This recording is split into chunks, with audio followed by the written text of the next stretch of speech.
11:07. La muerte del batería de TOS, José Enrique Cano Leal, Canito, en un accidente de coche el 1 de enero de 1980 hizo que sus compañeros movilizaran a otros músicos de su generación para un concierto que iba a reunir a varias bandas en la Escuela de Caminos de Madrid. Un concierto multitudinario que ha pasado a la historia por su valor simbólico. Este mes de febrero, el día 9, se cumplieron 40 años de lo que para muchos es el inicio de la movida madrileña. Con botones de colores, puertas automáticas, escaleras mecánicas, luces cálidas, maniquíes de plástico. Cómprate eso, y aquello, déjalo. Allí estuvieron, además de todos, Alaska y los Pegamoides, Mermelada, Nacha Pop, Paraíso, Mario Tenia y los Solitarios, Trastos, Los Bólidos y Mamá.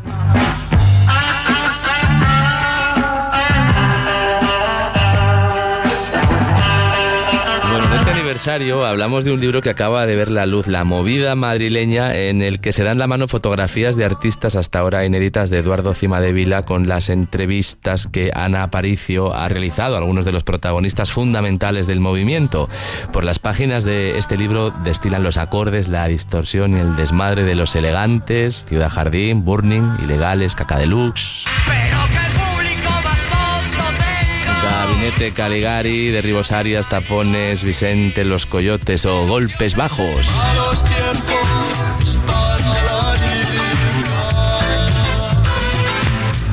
Sus autores están con nosotros esta mañana. Ana Aparicio, buenos días.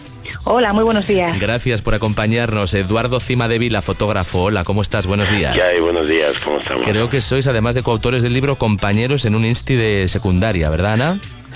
Sí, bueno, somos compañeros en el IES Puerta Bonita, que es un instituto aquí de Carabanchel, de Madrid. Y bueno, ahí estamos dando clases a los chicos. ¿Y saben muchas cosas vuestros jóvenes alumnos de lo que fue la movida, Eduardo? Bueno, no saben mucho, son muy jóvenes, aunque el año pasado organizamos unas jornadas donde hicimos una mesa redonda y acercamos a gente de la movida que contaran un poco a los chicos lo que fue, ¿no? Eduardo, ¿tú recuerdas ese Madrid de principios de los 80, como cuenta Patacho de Glutamato Yeye, como una fiesta continua las 24 horas del día, los 7 días de la semana? Sí, la verdad es que hubo un periodo no muy largo, ¿verdad? Pero sí, que continuamente, todos los días había algo, se sabía de algo, se iba a algo, sí. El origen del libro está en las fotos de tu archivo, ¿verdad? Sí. ¿Tú ibas por ahí fotografiando todo lo que se te ponía a tiro? Bueno, sí, iba mucho a conciertos y luego tenía relación con la empresa La Espiral, que era de sonorización, y me dejaba ir en sus camiones a los pueblos donde actuaban, y entonces sí, tuve acceso muy directo a todos los músicos. Tenías acceso con tu cámara prácticamente a todas partes, Eduardo. Sí. ¿Andabas buscándote un oficio en aquel tiempo? Sí. No salió y por eso saqué la oposición de profesor de formación profesional de nuestra especialidad. Ana y yo damos la especialidad de imagen y sonido, ¿no? Y en formación profesional, ¿no? Y sí, efectivamente yo intentaba buscarme, pero bueno, mis fotografías yo lo que hacía pues no era promocional, ¿no? Me decían los propios agentes o los músicos que estaba muy bien, pero claro que ese material no tenía mucho valor para, ¿no? Como recuerdo más que recuerdo familiar, ¿no? Bueno, pues fíjate, si no tiene valor, ahora aparecen en un libro muy interesante acompañados de entrevistas con los protagonistas. ¿Tienes todavía muchas fotos inéditas de esos años en casa, Eduardo? Bueno, algunas han quedado porque ha habido premura por sacar el libro para aprovechar el aniversario, los 40 años, ¿verdad?, de lo de Canito que contabais, y luego la editorial, claro, también tenía interés en llegar a Navidad. Algo ha quedado, pero vamos, poco. ¿Hay muchas irreproducibles muy bestias? ¿Cómo? Si hay muchas fotos bestias que... No, bueno, yo de hecho el libro lo que se da a ver es fotografía de escenario. Yo de camerinos o de pasillos o de alguna fiesta ni las voy a hacer públicas. Entonces es todo gente trabajando. A mí lo que me interesaba era proyectar, porque el libro nos lo hemos planteado también con Ana y yo como un homenaje a estos músicos y a este movimiento que ha dejado mucho legado, ¿no? Y mucha huella. Entonces es gente trabajando, los músicos en el escenario, sí. Ana, has estado tú unos cuantos meses buscando fuentes, ¿verdad? Charlando con los protagonistas. ¿Qué conclusiones sacas de la movida como fenómeno cultural y sociológico? Bueno, pues que fue un movimiento muy, muy interesante en el sentido de que hubo un cambio político brutal en el país y a nivel social se produjeron muchas transformaciones, ¿no? Entonces eso fue lo que ayudó también a que se produjeran esas canciones y todas esas disciplinas artísticas que se dieron la mano en ese momento, ¿no? O sea, no fue solo música, hubo muchas otras disciplinas. Lo que pasa que es cierto que el legado musical sigue hoy latente y todavía seguimos escuchando la música de aquellos años, ¿no? Y bueno, la verdad es que lo interesante del libro, sobre todo, más que yo sacar una conclusión de qué fue ese movimiento, sino escuchar en boca de sus protagonistas qué es lo que ellos opinan de ese momento, ¿no? De ese momento histórico, ¿no? Porque al final, claro, al hacer una conclusión, lo que hacemos es simplificar un poco la historia, y lo interesante es que ellos, en boca de cada uno, te vayan contando qué fue para ellos ese movimiento sociocultural, ¿no?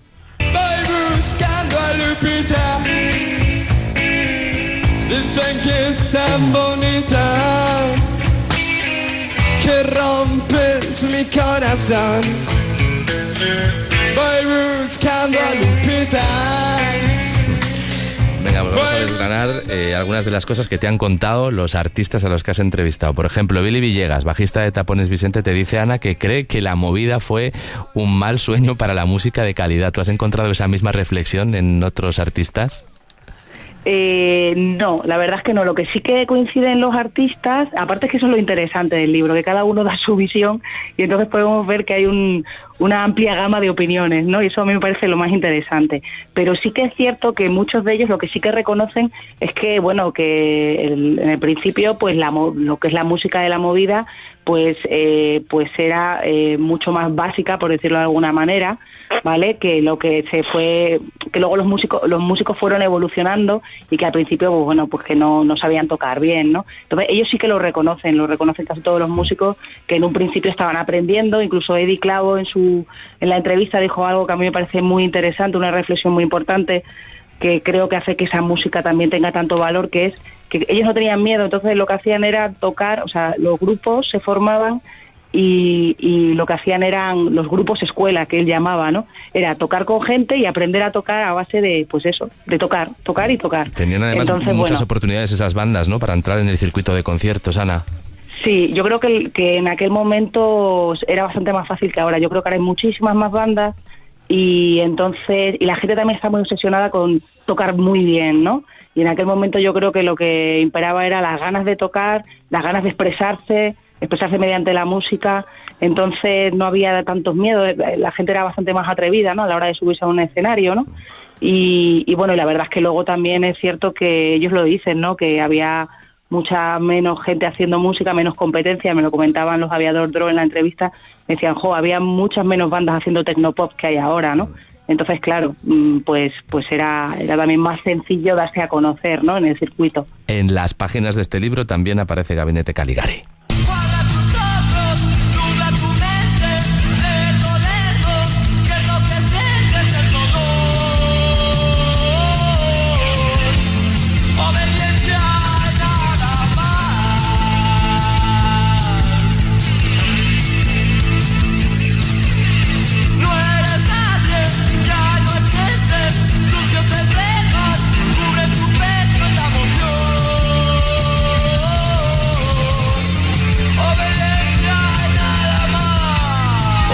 Un tema inspirado en su año en el cuartel, que no es otra cosa que una crítica, ¿no?, al servicio militar. Otras letras eran a lo mejor más directas, como las de Las Vulpes.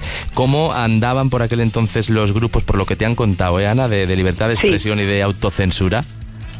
Bueno, pues ellos consideran que había más libertad de expresión que ahora. De hecho, siempre cuando hablábamos del tema, luego yo intentaba sacar el tema de Las Vulpes, ¿no? Para saber un poco cuál era su opinión, si les sorprendió, ¿no?, que tuviera tanta repercusión y que se organizara el escándalo que se organizó, llegando incluso a, bueno, al final Carlos Tenas dejó el programa de Caja de Ritmos. Y la verdad es que sí, que ellos coinciden en que consideran que en aquel momento se podían decir muchas más cosas que ahora. Pero bueno, hoy, por ejemplo, Julián de Siniestro comentaba que, bueno, que libertad de expresión que nunca la ha habido, ¿no?, que ni la hubo ni la hay, ¿no? Entonces, bueno, cada uno volvemos a lo mismo, da su opinión, pero sí que hay una idea generalizada de que se tenía mayor libertad de expresión en aquel momento que ahora. y que se podían decir las cosas, se jugaba también mucho con la ironía, con el sarcasmo. Incluso había letras que comentaba también Víctor Coyote que no se entendían, que la gente no las entendía bien, ¿no? También que bueno, en fin, había de todo, ¿no? Había todo tipo de canciones, ¿no? También había canciones que tampoco generaban ningún problema, ¿no? O sea, por decirlo de alguna manera, me refiero, canciones muy sencillitas que versaban sobre temas de amor o demás, y luego había grupos que eran un poquito más ácidos, ¿no? Algunos grupos siguen en activo 40 años después, es el caso de Aviador Dro o de Danza Invisible.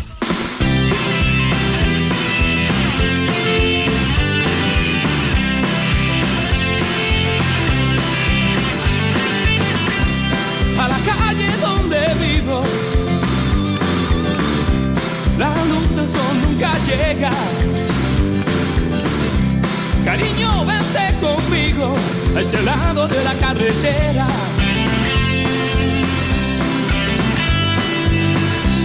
Poco tiempo conseguimos vivir a nuestra manera. Mi cabeza es mi destino y mi cuerpo mi frontera. Esta vida que vivimos no es para mí, no quiero ser cualquiera. Dale prisa a tu destino, a este lado de la carretera. Poco tiempo conseguimos vivir a nuestra manera. Tu corazón, mi destino. Preguntas a Eddie Calvo y a Ferni Presas por el caché de entonces. ¿Cuánto cobraban esos grupos? ¿Se ganaban bien la vida en términos generales, Ana? Sí, hablaban de que los cachés eran bastante mejores que puedan ser ahora, ¿no?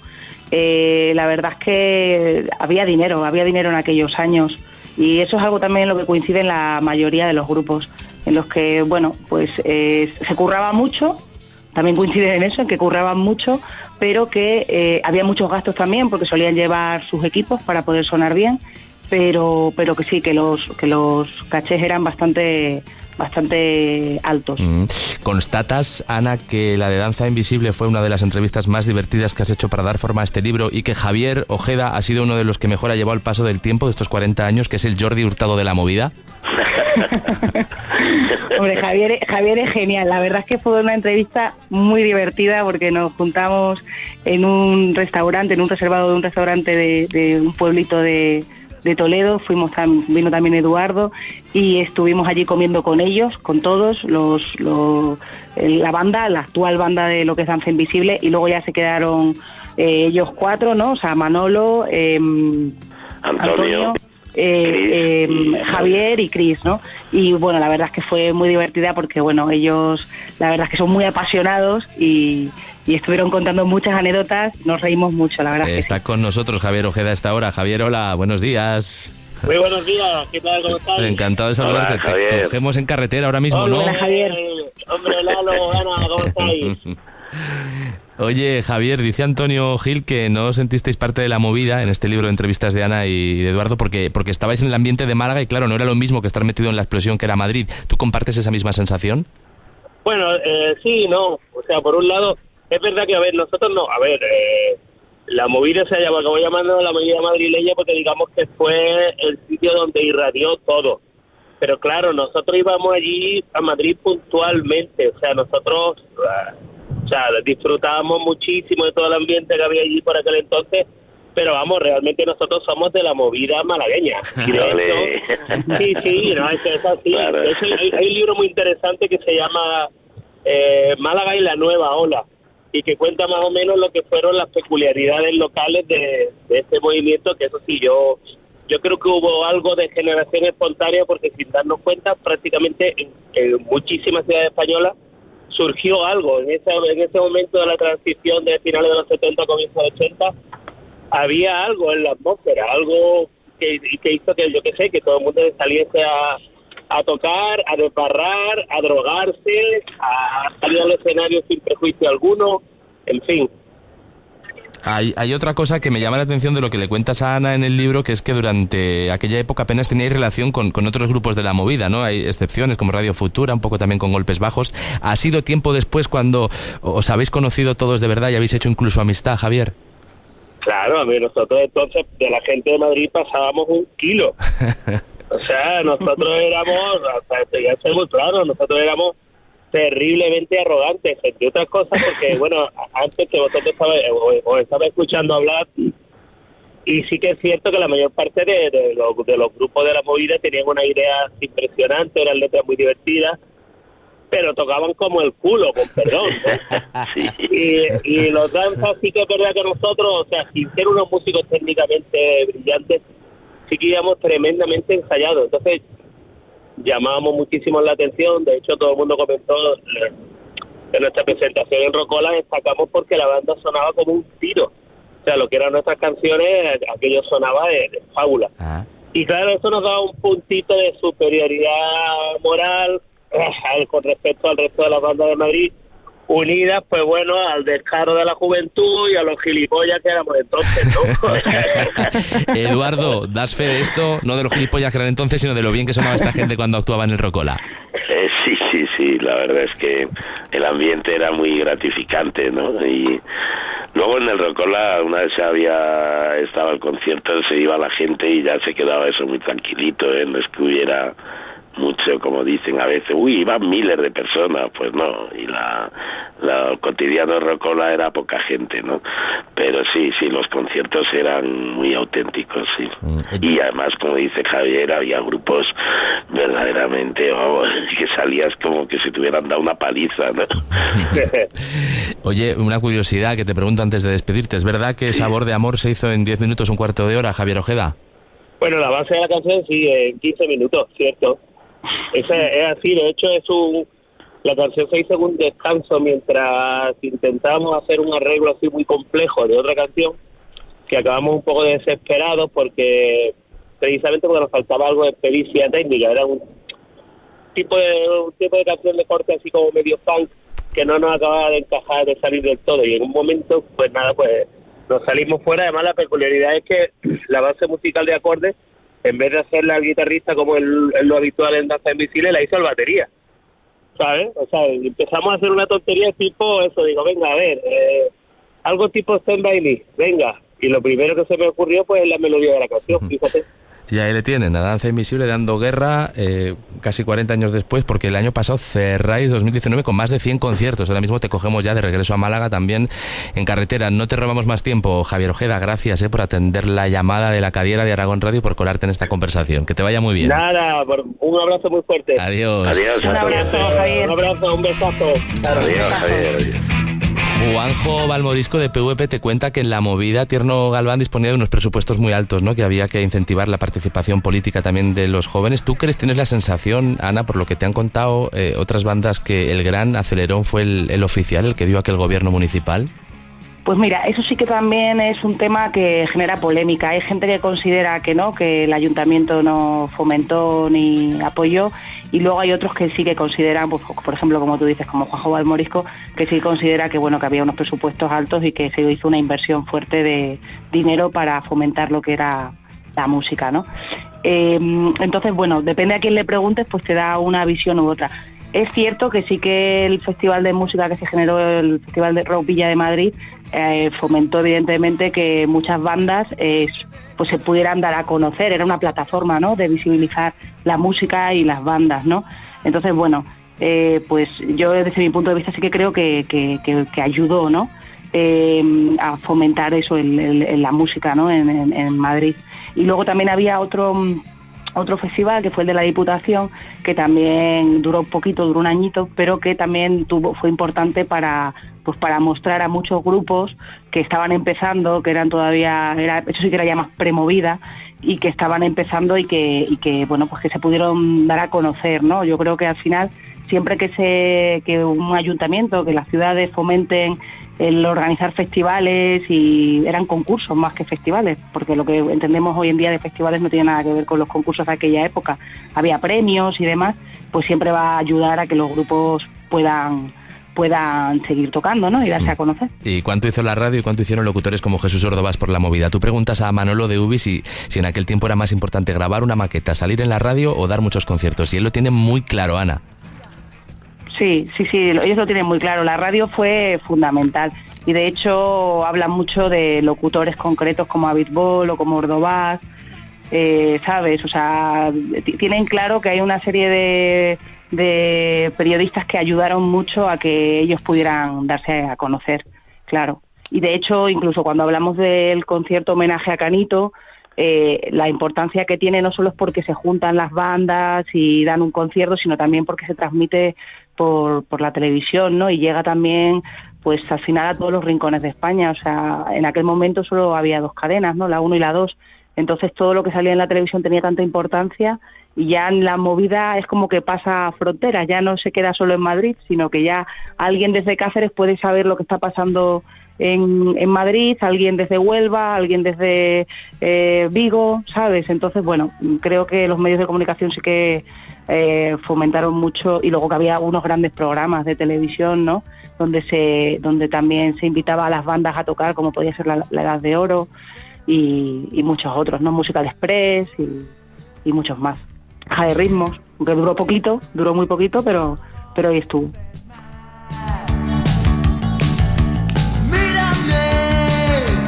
Estoy muy cansado, créeme, no recuerdo nada y la luz me hace daño. El libro se llama La movida madrileña, las entrevistas son de Ana Aparicio, y las fotografías de Eduardo Cimadevila.